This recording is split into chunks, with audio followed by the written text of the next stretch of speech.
ओम वैदिकी अमृत ध्यान साधना प्रभात सत्संग में आप सभी साधक साधिकाओं का, उपासक उपासिकाओं का हार्दिक स्वागत है। आइए पूर्व की भांति पुनः आज की ब्रह्म वेला में, ब्रह्म मुहूर्त में भी हम उस महान प्रभु पार ब्रह्म परमेश्वर सर्वशक्तिमान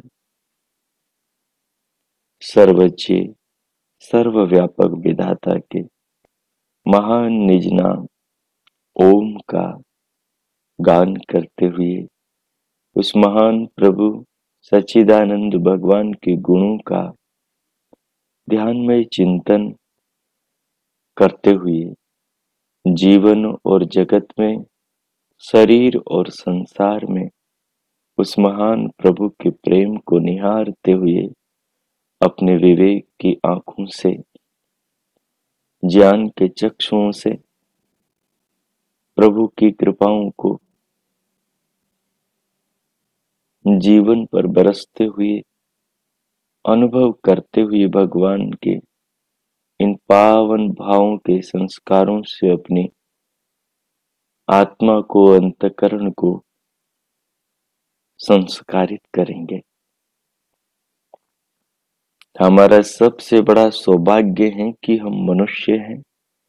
सबसे बड़ा सौभाग्य है कि हम स्वयं को जानने और समझने में समर्थ हैं। हमारा सबसे बड़ा सौभाग्य है कि हम स्वयं को जान रहे हैं, समझ रहे हैं। जानने समझने का अवसर हमें इस जीवन में, इस मुकाम पर, इस पड़ाव पर मिला है।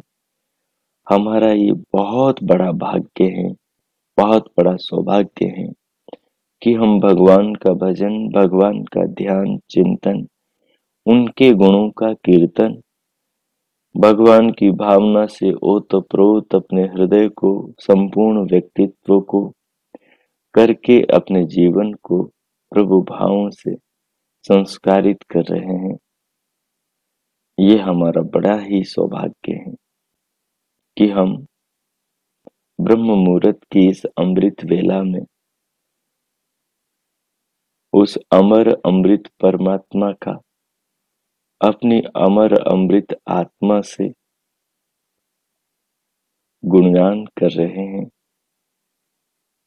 उनकी कृपाओं को जीवन और जगत में, देह और संसार में, शरीर में अनुभव कर रहे हैं। आइए इन भावों को अपने हृदय में उबारते हुए कि प्रभु आप ही इस जीवन के मंगल मूल हो, आप ही इस जीवन के परम आधार हो। हे प्रियतम, आपसे बढ़कर हमारा संसार में भला करने वाला कोई नहीं है। हम सब आपके बच्चे हैं, हम सब आपके पुत्र पुत्रियां हैं। हमारे सबके शरीर आपकी व्यवस्था रूपी हाथों से बने हैं। हमारे सबके शरीरों में जो खूबियां हैं, हमारे शरीरों में जो अच्छाइयां हैं, वो सब आपके स्नेह, आपके विज्ञान, आपके विशेष ज्ञान, आपकी प्रतिभा के कारण है। हे विधाता, हमें तो पता भी नहीं कि हमें ये शरीर कैसे मिला, हमारा शरीर कैसे बना, ये शरीर कैसे हम आत्माओं को हृदय प्रदेश में धारण कर रहा है, कैसे हमारी चेतना से पूरा शरीर क्रियान्वित हो रहा है और कैसे यह अंतःकरण हमारी चेतना से, हमारी इच्छाओं का सम्मान करता हुआ हमारी ज्ञानेंद्रियों और कर्म इंद्रियों से सारे मनोरथ साकार करता है। इस महान विज्ञान की ओट में आप विधाता विराजमान हैं। इस महान विज्ञान के पीछे आप ही छिपे हुए नींव के पत्थर हैं। आप अदृश्य हैं। आप चर्म चक्षुओं से दिखाई नहीं देते, परंतु न दिखाई देते हुए भी हमारे सारे जीवन को धारण कर रहे हैं, पोषण कर रहे हैं। हमारे जीवन की एक एक कोशिका का, हमारे जीवन के एक एक क्षण का आप अपने ज्ञान, विज्ञान, व्यवस्था और नियमों से सुनियोजन कर रहे हैं। हे विधाता, हे तात, आपको न भजें तो हम किसको भजें। जो मनुष्य आपको नहीं भजता, जो नहीं मनुष्य आपका ध्यान, चिंतन, मनन, गुणगान करता, जो आपके भावों से अपनी आत्मा को, अपने अंतकरण को शुद्ध पावन नहीं करता, वही इस धरा पर सबसे बड़ा अभागा है। जो आपके भावों में स्वयं को जीता है, जो आपके भावों में होकर जीवन को आनंदपूर्ण बनाता है, वही इस जगत में सच्चे अर्थों में बड़भागी इंसान है, बड़े भाग्य वाला है। संसार में यही संपदा मनुष्य के साथ में जाती है। शेष सभी संपदाएं, सारे वैभव, सारे सामर्थ्य, सारे संसाधन, सब कुछ जहाँ के तहाँ रह जाते हैं। मनुष्य के साथ केवल उसके संस्कार जाते हैं। संस्कार ही उसकी उत्तम संपदा है। संस्कार ही उसकी उत्तम कमाई है। संस्कार ही उसका उत्तम धन है। जो मनुष्य संस्कारों के बारे में इतनी बारीकी से सोचता है, इन पर विचार करता है, वो अवश्य किन्हीं महान पुण्य कर्मों का फल इस जीवन में प्राप्त कर रहा है। नहीं तो देखो, 84 लाख योनियां हैं। उन 84 लाख योनियों में केवल एकमात्र मनुष्य योनि है, जिसके अंदर कर्मों को करने का फल मिलता है। बाकी सब योनियां भोग योनियां हैं, उनमें कर्मों को करने का कोई फल नहीं मिलता। वो योनियां पिछले जन्मों में जो मनुष्य शरीर में मनुष्य ने जो अपराध किए, पाप किए, मिश्रित और पाप कर्म किए, उनका फल भोगा जाता है। परंतु मनुष्य देह में, मनुष्य शरीर में, मनुष्य योनि में मनुष्य को अपने पिछले कृत कर्मों का फल, जो मनुष्य योनि में ही भोगा जा सकता है, उन कर्मों का फल प्रारब्ध से इस योनि में मनुष्य भोगता है, जाति, आयु और भोग के रूप में। और जो विशेष मनुष्य को उपलब्धि होती है मानव देह में इस शरीर को पाकर, वो होती है कि वो नए कर्म कर सकता है। ये कितनी खुशी की बात है, ये कितनी ऊंची, कितनी बड़ी बात है कि हम कर्म कर सकते हैं। न कुत्ता कर सकता, न बिल्ली कर सकती, न हाथी कर सकता, न शेर कर सकता, न पक्षी कर सकता, न पशु कर सकता, न कृमि कीट पतंग कर सकते, न जलचर, न नभचर, न खच्चर, केवल और भूचरों में भी केवल मनुष्य नए नूतन आत्म कल्याण के कर्म कर सकता है, और बुरे पाप के, अधर्म, अन्याय के भी कर्म करके अपने आप को पतित कर सकता है। तो देखो, हमें मनुष्य का जीवन क्या मिला है। हमारे सामने तो कल्याण के द्वार प्रभु ने खोल दिए हैं।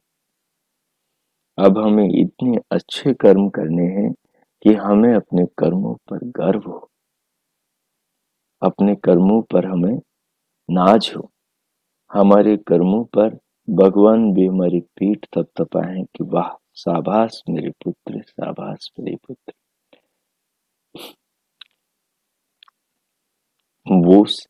वो बात सौभाग्य की कि भगवान हमारी पीठ थपथपाए। भगवान हमारी पीठ कैसे थपथपाते हैं? भगवान हमारी पीठ थपथपाते हैं जब हमारे अंदर किसी अच्छे सुकर्म के करने पर आंखों से अश्रु झलक आते हैं, खुशी के आंसू। जब हम इस बात पर विचार करते हैं कि मेरे द्वारा, मेरे शरीर से, मेरे मन से, मेरी आत्मा ने अहो कितना अच्छा काम किया है आज, और उस अच्छे काम के प्रभाव में नम हुआ, विनम्र हुआ हृदय, आंखों से भगवान को प्रणाम करता है, असुरों से प्रभु का धन्यवाद करता है कि हे दाता विधाता जीवन के स्वामी, आज मैंने आपके दिए हाथों का, आपके दिए मन का, आपके दिए जीवन का, शरीर का सदुपयोग किया।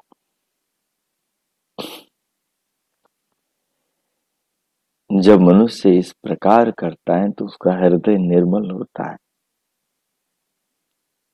उसकी भावनाएं शुद्ध होती हैं और उसका अंतकरण पावन पवित्र होता है। उसका आत्मा पवित्र अंतकरण पवित्र संस्कारों से बने पवित्र विचारों वृत्तियों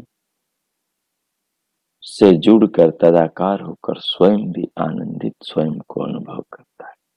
सो आइए उस महान मंगलमूल विधाता जगदीश्वर के गुणों को जीवन में हम व्यक्तिगत रूप में अनुभव करें, उसकी कृपाओं को, उसके प्रेम को, उसकी करुणा, उसके स्नेह को, उसकी व्यवस्था को, उसके नियमों को, उसके उपकारों को हम जीवन में ध्यान में बैठकर व्यक्तिगत रूप में अनुभव करें। उसके लिए आप कोई भी अनुकूल आसन लगाएं, जो लगा रखा है उसे ही व्यवस्थित कर ले चाहें तो, या कोई बदलना परिवर्तन करना है तो कर ले। जो भी आसन लगाएं, आलती पालती में बैठे हैं आप, तो उसमें बैठ करके कमर पीठ गर्दन को सीधा कर ले और शरीर को अनुभव करते रहें।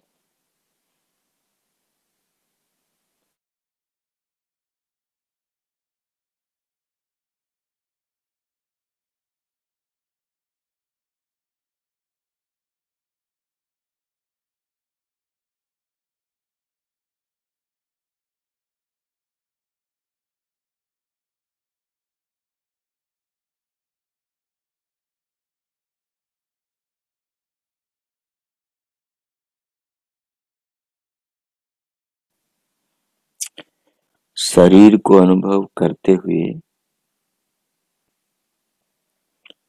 दोनों हथेलियों को गोद में रख लें।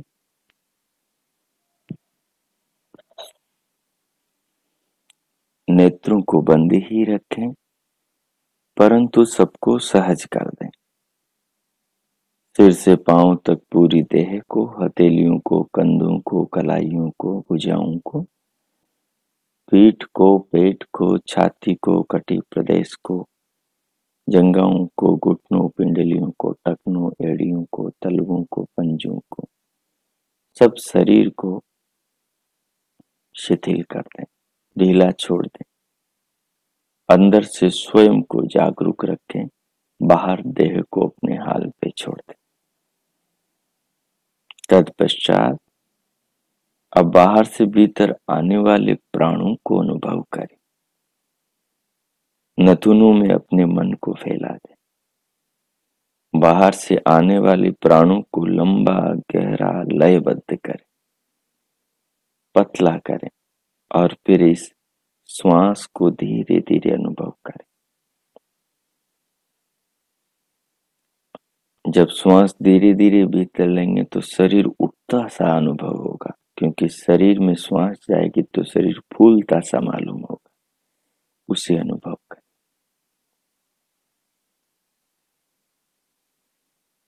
फिर मस्तिष्क से पांव तक पूरी देह को अनुभव करें। अभी अनुभव करें।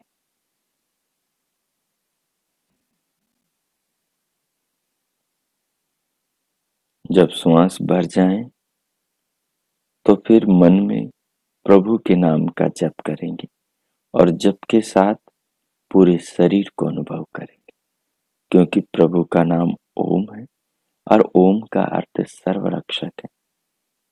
तो भगवान की जो सर्वरक्षा है उस सर्वरक्षा को अनुभव करेंगे। भगवान का कर्म है सबकी रक्षा करना, हर पल रक्षा करना। तो भगवान हमारी रक्षा कैसे कर रहे हैं, इस तत्व को अनुभूति से समझते हुए प्रभु के नाम का जप करेंगे और इस भावना में स्वयं को बनाए रखेंगे और इन संस्कारों से अपने अंतकरण को संस्कारित करेंगे। तो बाहर से आने वाली श्वास हमारे जीवन का मूल है। ये हमारे जीवन का, देह का हमारे समस्त सुखों का मूल है, इस शरीर का, संबंधों का, संसार का, सबका मूल है। जिस प्रकार पीछे से हम करते चले आ रहे हैं, उसी भाव को श्वास के साथ जोड़ देंगे। जब श्वास भर जाए तो फिर मन में मानसिक जप प्रभु के नाम ओम का करेंगे और उसके अर्थ सर्व रक्षा के रूप में प्रभु शरीर से और श्वास से हमारे जीवन की रक्षा कर रहे हैं।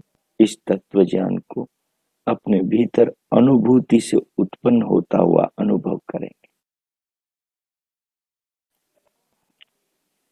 अनुभूति से उत्पन्न होता हुआ अनुभव करेंगे, ये जो शब्द है इसके तात्पर्य को समझ लें। जब आप ये सोच रहे होंगे कि प्रभु आप सर्वरक्षक हैं, तो उस समय भगवान सर्वरक्षा कैसे कर रहे हैं? श्वास से कर रहे हैं। तो श्वास को अनुभव करेंगे और उससे सारे शरीर की रक्षा हो रही है। सारे शरीर में जितने अवयव हैं वो अपने मनुष्य जीवन की रक्षा कर रहे हैं, हमारे बने रहने में सहायक बन रहे हैं।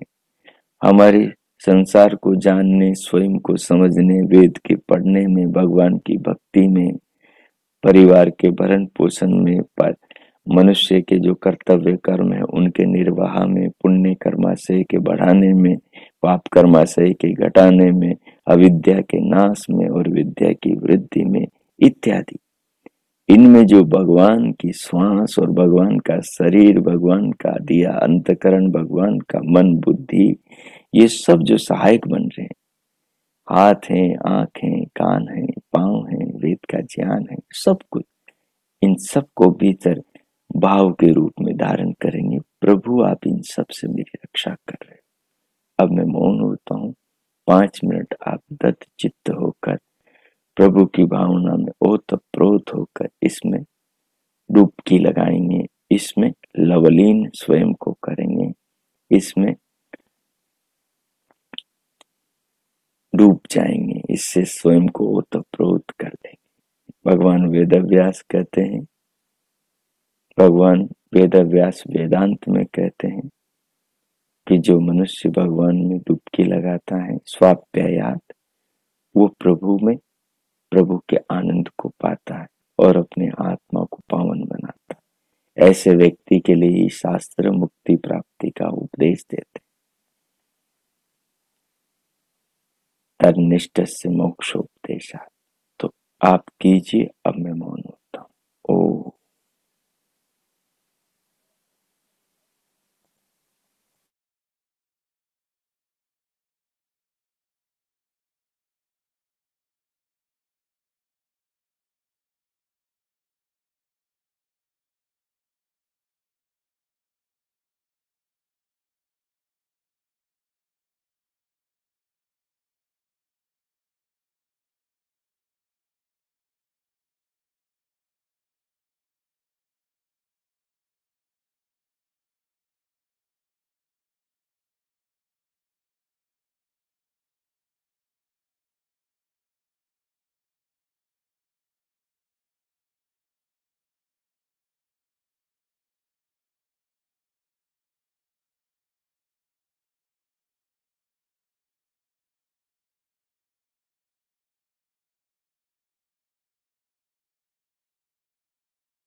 इस प्रकार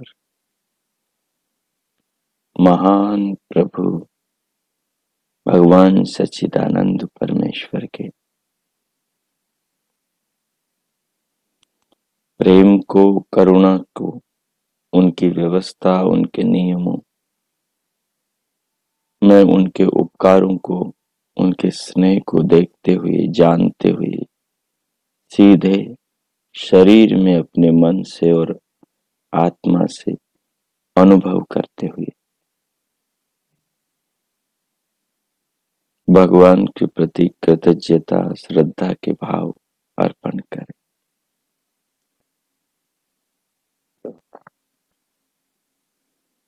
उन्हें धन्यवाद करें कि इस जीवन में मनुष्य मानव देह को पाकर हम धन्य हुए, कि हमें इस जीवन के देने वाले विधाता ब्रह्मांड के स्वामी सच्चिदानंद प्रभु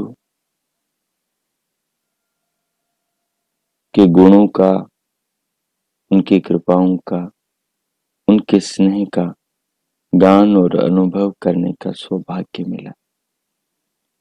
हम समझ पा रहे हैं कि हम ईश्वर पुत्र हैं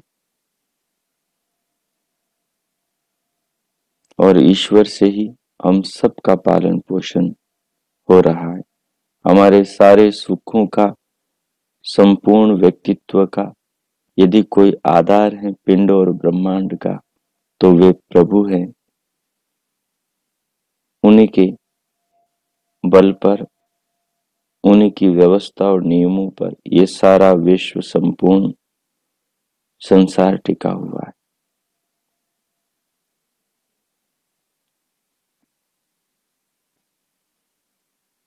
ये अनंत घटकों वाला सौर परिवार, जिसमें अनंत प्राणी, अनंत वस्तुएं और अनंत आकृतिमान नए नूतन भांति भांति के जड़ वस्तुएं हैं, जो बनती हैं, चलती हैं और फिर बदल कर वापस अपने कारण में चली जाती हैं, फिर न्यारे न्यारे रूपों में ईश्वर की व्यवस्था में उत्पन्न होती है। इन सब के मध्य जो मनुष्य का जीवन पल्लवित, पुष्पित, विकसित हो रहा है, इन सब का एकमात्र आधार, जीवनाधार स्वयं भगवान है। तो उस महान प्रभु को हम अपने हृदय में नमन करते हुए, प्रणाम करते हुए, उनके सन्मुख अपने आप को विनीत और समर्पित महसूस करते हुए अब हम भगवान की बताई उस जीवन शैली को, जिसके द्वारा एक साधारण मानव महामानव बन जाता है, जिस जीवन शैली को, पद्धति को अपनाकर साधारण मनुष्य असाधारण अर्थात विलक्षण प्रतिभाशाली हो जाता है, उस महान जीवन शैली को, जीवन जीने के उस अनुपम ढंग को हम पुनः आज के पाठ में सीखेंगे, समझेंगे। यजुर्वेद के 40वें अध्याय के इस आत्मनि सूक्त में प्रभु ने मनुष्य के संपूर्ण जीवन पर प्रकाश डाला है। संपूर्ण जीवन को सरल ढंग से प्रभु ने हमें समझाया है। भगवान के वेद से इस ज्ञानामृत का पान करके महर्षि कण्व मुनि ने अपने जीवन में इस शैली को, इस जीवन शैली को क्रियान्वित, इस जीवन शैली को चरितार्थ किया है। अपने जीवन में उन्होंने जी कर देखा है और उन्होंने भी अपनी बात को, अपने भावों को ईशोपनिषद के नाम से हमें प्रेरणा देने के लिए कि हम भी ऐसे बने, हमारे सामने प्रस्तुत है उनका ये विज्ञान, उनकी ये जीवन शैली। सो आइए अब भगवान को प्रणाम करते हुए जो मनुष्य रूपी देह प्रभु ने दी है, जो शरीर दिया, श्वास दिया, इस देह के भीतर के सारे पुर्जे दिए, उन सब का मनुष्य कैसे प्रयोग करे, किस दिशा में करे, इस शरीर का किस कार्य के लिए सदुपयोग करे, किन कार्यों में इसके दुरुपयोग से इसको बचाएं, उसके निमित्त हम अब ईशोपनिषद का अध्ययन करेंगे। तो अंतस जागरूकता को भगवान को प्रणाम करते हुए, धन्यवाद करते हुए बाहर देह पर लाएं, शरीर को अनुभव करें, फिर दोनों हथेलियों का परस्पर घर्षण करके मुखमंडल का स्पर्श कर उंगलियों से पलकें खोलते हुए स्क्रीन पर देखें।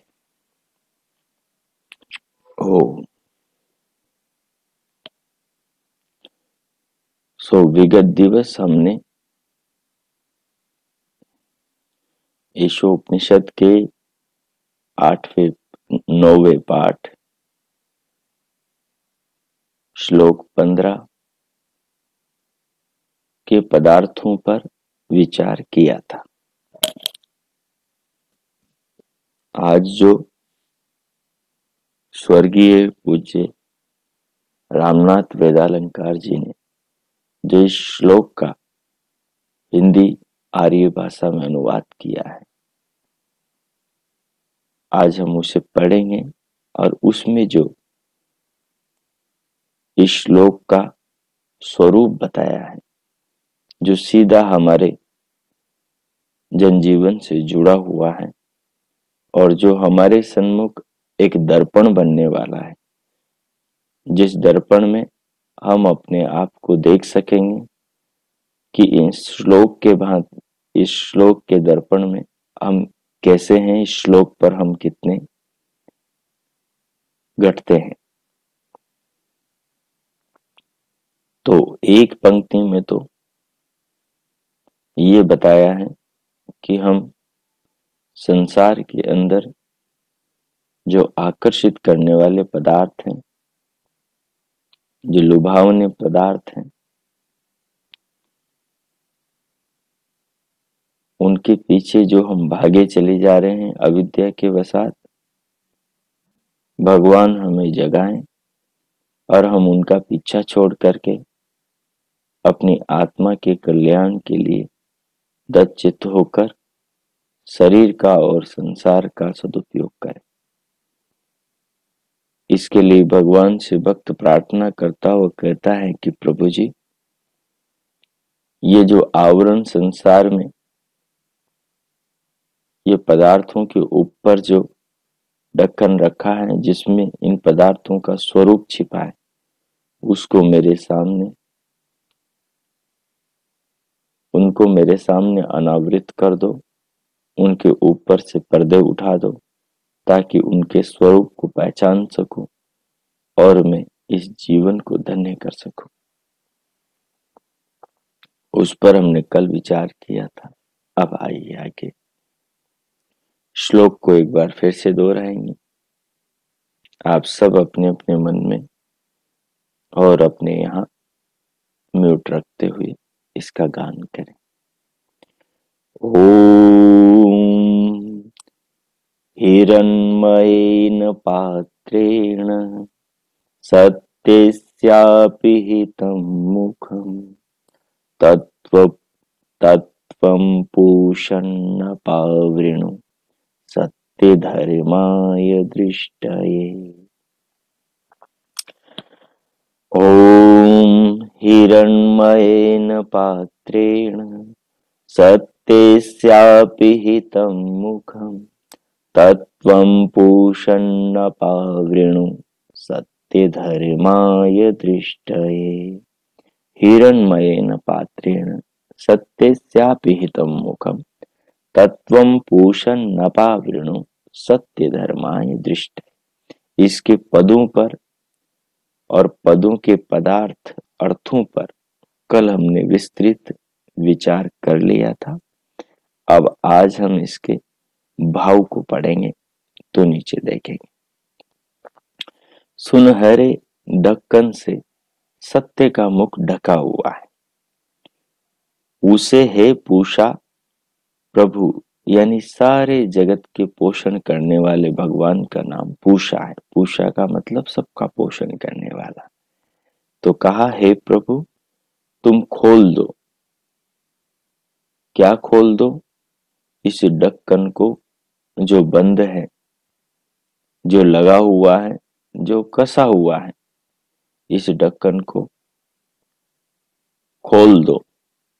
इस आवरण को, इस पर्दे को हटा दो, उठा दो, जिससे हम सत्य धर्म का अर्थात पदार्थ के स्वरूप का दर्शन पा सके, अर्थात पदार्थ के स्वरूप का विवेक कर सके, उसे यथावत जान सके। गुरु कहते हैं शिष्य से कि हे शिष्यों, क्या तुम इस प्रार्थना का रहस्य समझे? देखो, सत्य को देख पाना बड़ा मुश्किल काम है। जीवन में सत्य को देख पाना बड़ा मुश्किल है। ये बड़ी बात है, छोटी बात नहीं है। संसार में जो नरक का सर्वत्र बोलबाला है, उसका कारण एकमात्र यही है कि आदमी सत्य को नहीं देख पाता। अगर सत्य को आदमी देख ले तो उसके अंदर सबसे पहले त्याग भाव जागेगा। त्याग भाव जागेगा तो आदमी सबका हो जाएगा, सब उसके हो जाएंगे।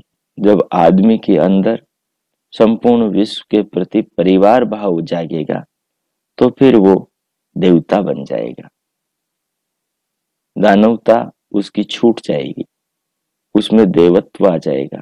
तो सहज ही वो अपनी आत्मा में जगत में अपनी आत्मा को, सबको परमात्मा में और परमात्मा को सब में देखने लगेगा।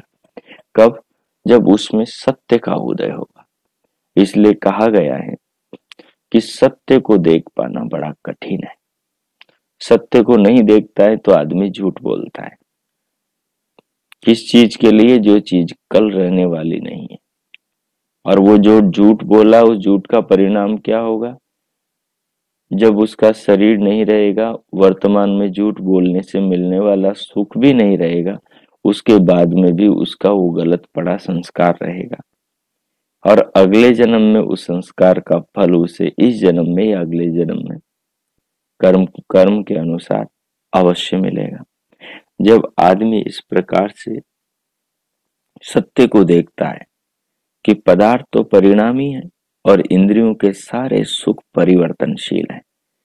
जीभ पर खीर की चम्मच रखी, तब सुख था, अगले ही क्षण सुख गायब, दुख शुरू।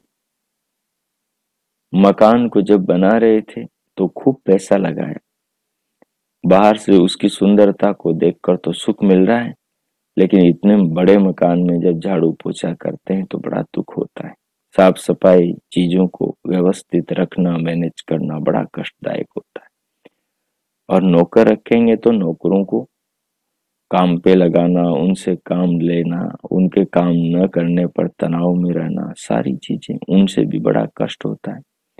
और भी ज्यादा करेंगे तो, और यदि उसमें मोह होगा, आसक्ति होगी, कहीं कील निकल गई, कहीं ईंट निकल गई, कहीं किसी का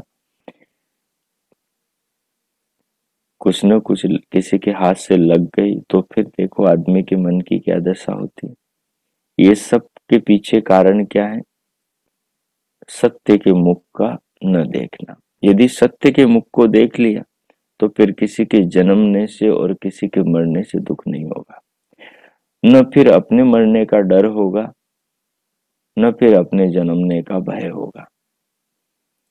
जब सत्य का मुख देख लिया तो फिर संसार में किसी भी वस्तु के प्रति आसक्ति और लोभ नहीं होगा, क्योंकि सत्य इतनी ऊंची चीज है कि उसे देखने के बाद अज्ञान ठीक उसी प्रकार भाग जाता है जैसे सूर्य की रवि रश्मियों के प्रकाश से धरा का पूरा तिमिर, पूरा अंधकार नष्ट हो जाता है। इसलिए इसलिए कहा कि भगवान से प्रार्थना करी किस ढक्कन को उठाओ, किसके ढक्कन को, असत्य के ढक्कन को उठाओ और सत्य का मुख दिखलाओ। तो सत्य को देख पाना बड़ा कठिन है। सत्य का मुख सुनहरे ढक्कन से ढका हुआ है। किसी व्यक्ति को कलश में अमृत भर कर दिया गया, पर उसका ढक्कन ऐसा चमकीला और आकर्षक था कि पाने वाला व्यक्ति ढक्कन पर ही रीझ कर रह गया, ढक्कन पर ही मोहित हो गया, उसके भीतर गया ही नहीं।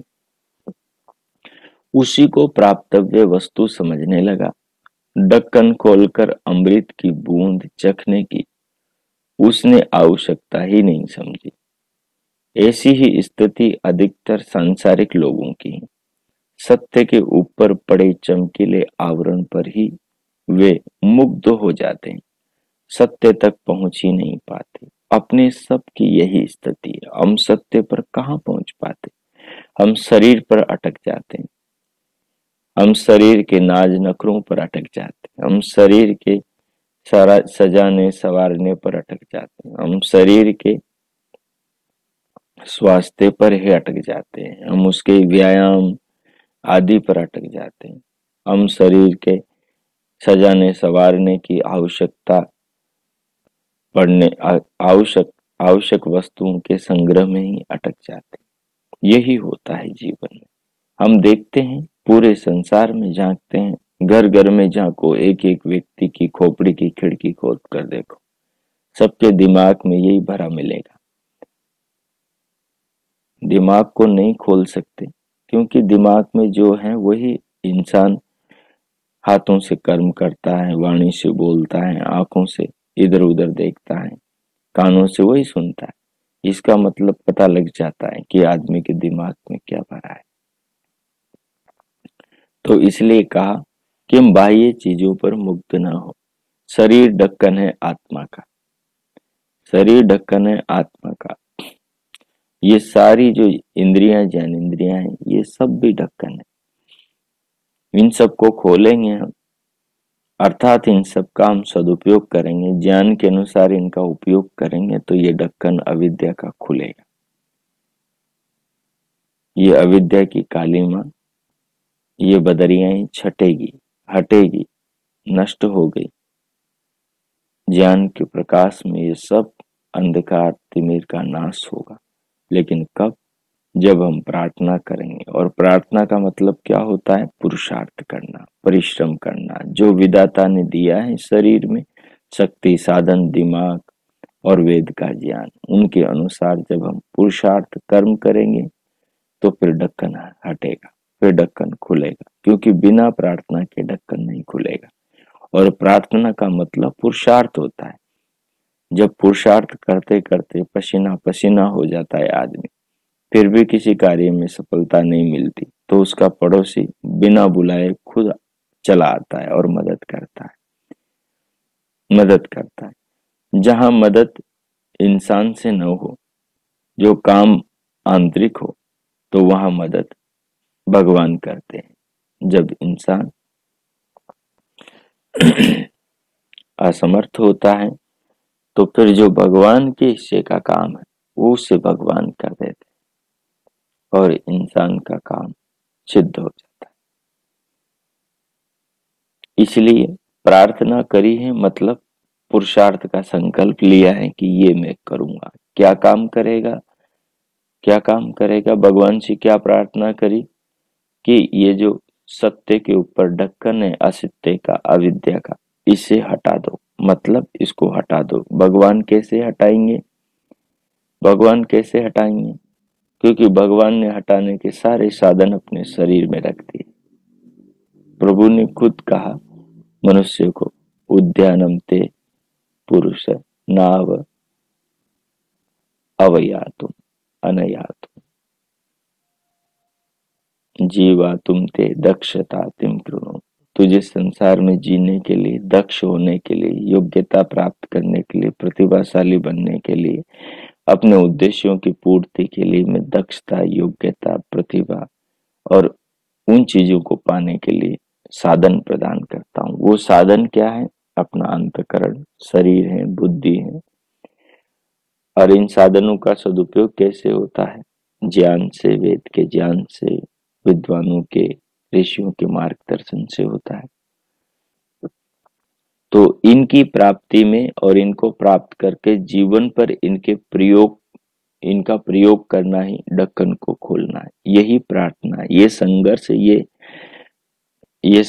ये पुरुषार्थ, ये प्रयास, ये प्रयत्न, ये लगे रहना, ये निरंतर मेहनत करते रहने का नाम ही प्रार्थना है। और इसी से ही असत्य का ढक्कन खुलता है जो सत्य के ऊपर पड़ा है। इसी से ही अविद्या का नाश होता है, जो 5 प्रकार की है। ठीक है। अनित्या शुचि दुखानात्मसु नित्य शुचि सुखात्म ख्याति रविद्या। अनित्य में जो नित्य का देखना है, यही ढक्कन है। अनित्य शरीर को जो नित्य मानना है, यही ढक्कन है। जो अस्थिर पृथ्वी को और पार्थिव पदार्थों को नित्य बने रहना मानना है, जो संभूति की उपासना है, यही ढक्कन है, यही ढक्कन है। और जो असंभूति की उपासना है, वो भी ढक्कन है। लेकिन दोनों को जान लेना और संभूति को जानकर मृत्यु से, दुखों से तरने की योग्यता पा लेना ढक्कन का खोलना है। और अमृत को जानकर अमृत हो जाना ढक्कन को खोलकर सत्य को पा लेना है। इसलिए ये जो अनित्य में नित्य की भावना है, यही ढक्कन है। इसी को खोलने के लिए करें, क्योंकि अनित्य की ओट में सत्य छिपा है, नित्य छिपा है, जिसे हम देख नहीं पा रहे और भूल से उस नित्य को ये अनित्य समझ बैठे। इसीलिए नित्य तो कभी मरता नहीं, लेकिन हम जीवन भर कहते रहते हैं, हाय मर न जाऊं मैं। हम कह तो रहे हैं, ये कह रहे हैं, ये कहां से आ रहा है? हम थोड़ी देर के लिए कह देते हैं हम तो अमर हैं, लेकिन अनुभूति नहीं है, ये रट्टा है जो हमने रट कर अपने दिमाग में डाल रखा है, उसी को दोहराते रहते। वस्तुतः अनुभूति से ये ज्ञान उठा नहीं। जैसे आप श्वास को अनुभव करते हो, शरीर को अनुभव करते हो अपनी अनुभविता आत्मा से, और फिर ज्ञान उठता है कि हाँ, ये श्वास न हो तो जीवन कैसे चलेगा। और इस श्वास का दाता विधाता ईश्वर। शरीर को अनुभव कर रहे हो, फिर भीतर से अनुभूति से उत्तर मिलता है कि हाँ, ये शरीर के बिना संसार में कुछ भी नहीं, और जिसे मैं अनुभव कर रहा हूं उसको अभौतिक विधाता ईश्वर ने बनाया है। यही ढक्कन का खुलना है, यही अनित्य में नित्य को देखना है, जड़ में चेतन को खोजना है। अनित्य में नित्य को देखना, ये तो विद्या है। अनित्य को नित्य मानना, ये अविद्या है। तो यही ढक्कन है। फिर आगे कहा, अशुचि को शुचि मानना, जो अशुद्ध है उसके अंदर शुद्ध की कल्पना करना, उसके पीछे दौड़ लगाना। और आगे कहा, और फिर आगे कहा, अनात्मा में आत्मा की भावना करना। जो अनात्मा है, जो जड़ है, उसमें चेतन की भावना करना। लोग मूर्तियों को ईश्वर समझ लेते हैं, जो पाषाण पत्थर हैं उनको ईश्वर मान के पूजते हैं। ये गलत है, क्योंकि ईश्वर की मूर्ति बन नहीं सकती। ईश्वर को पाया हृदय में जाता है, क्योंकि ईश्वर हृदय में रहता है, मनुष्य के हृदय में। सारे ऋषियों का ये प्रमाण है। सारे ऋषियों ने, जिन्होंने भी जाना, हृदय में पाया परमात्मा, मूर्ति में नहीं पाया। मूर्ति मनुष्य की मूर्ता पूर्वक परिकल्पना है, क्योंकि मूर्ति परमात्मा नहीं, जो है नहीं उसको उसमें कैसे पाया जा सकता है। मूर्ति में परमात्मा है, लेकिन मूर्ति में जो परमात्मा है वो सर्वत्र है। वो तो शरीर रूपी मूर्ति में भी, तो भगवान की मूर्ति मनुष्य का शरीर है, तो उसी में परमात्मा को खोजे। परमात्मा ही अपने ज्ञान का, अपने होने का पता बताता है और अपने साक्षात्कार की भी व्यवस्था को बताता है कि मेरा जो साक्षात्कार है वो आत्मा के साक्षात्कार के बाद में होता है, क्योंकि आत्मा के ज्ञान से ही परमात्मा का ज्ञान उदित होता है। तो जिसने अपने आत्मा को जाना नहीं, जो मूर्ति के पीछे भाग रहा है, उसे कहाँ परमात्मा का साक्षात्कार होगा। ये भी अविद्या है, ये भी ढक्कन है। फिर आगे बढ़कर क्या कहा, आगे बढ़कर फिर कहा कि जो दुख में सुख को मानता है वो भी एक प्रकार का ढक्कन है। आदमी दुख में सुख को देखकर दुखों के इंतजाम करता है। कई लोग उनके साथ अतीत में घटी हुई जो घटनाएं, उनको जैसे पशु जुगाली करता है, खाए हुए को फिर से मुंह में लाकर उसको मटोलता रहता है, उसका रस बनाता रहता है। ऐसे ही कई लोग अपने अतीत में घटी घटनाओं को फिर बार बार दिमाग में उठा उठा करके दुखी होते हैं, रोते बिलखते हैं, तनावग्रस्त होते हैं, डिप्रेशन में चले जाते हैं। ये ऊपर के दर्जे की मूर्खता है। जो अतीत हो गया, जो बीत गया, अब उसको लाकर तुम फिर अपने आप को दुख दे रहे हो, ये कहाँ की समझदारी हुई। ये भी एक प्रकार का अविद्या है, ये भी एक प्रकार का अज्ञान है। तो इस प्रकार तो क्या कह रहे हैं, कह रहे हैं कि मनुष्य मनुष्य क्या है, उस कलश के ऊपर जो आकर्षित ढक्कन लगा हुआ है, बस वो उसी में मुग्ध होकर रह जाता है, उसी में अटक जाता है, उसके अंदर के अमृत को चख नहीं पाता। शरीर मृत है, इसके अंदर अमृत है आत्मा।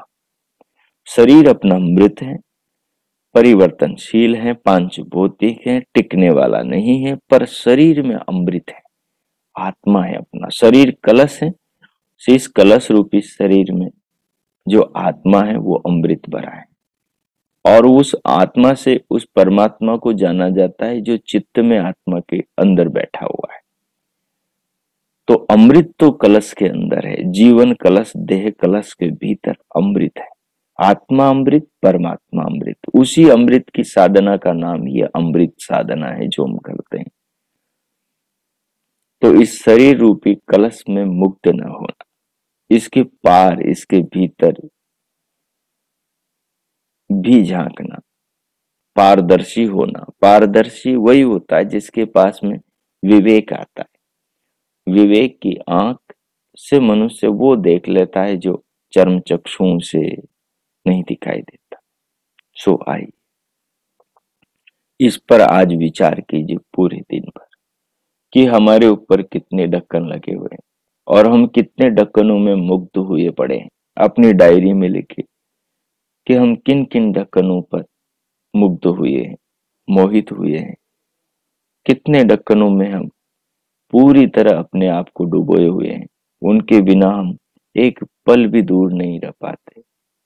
मकान है, दुकान है, गाड़ी है, चीजें हैं, आभूषण है, वस्त्र हैं, ठीक है, कोई मित्र है, मनुष्य है, किन किन चीजों में, शरीर है, शरीर की सुंदरता है, बदसूरती भी एक प्रकार का ढक्कन है, क्योंकि आदमी उसी में उलझा पड़ा रहता है, उसके पार सुंदर आत्मा को देख ही नहीं पाता, उसी से परेशान होता है।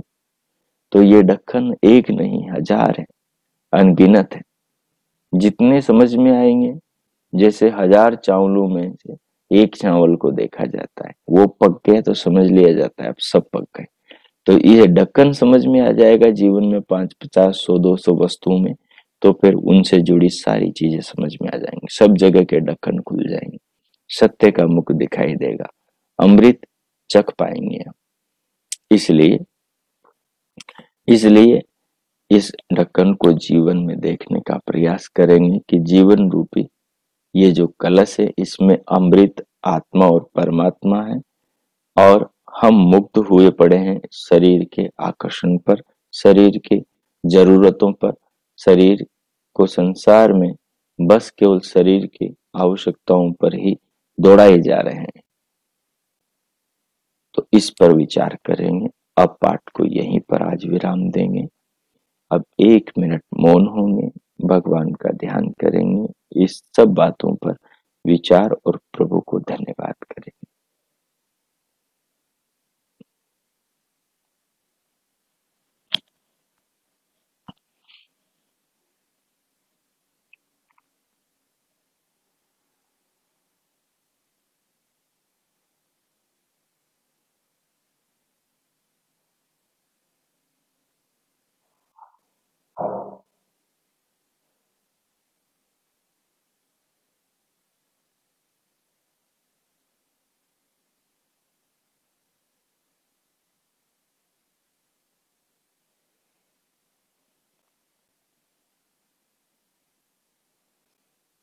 ओ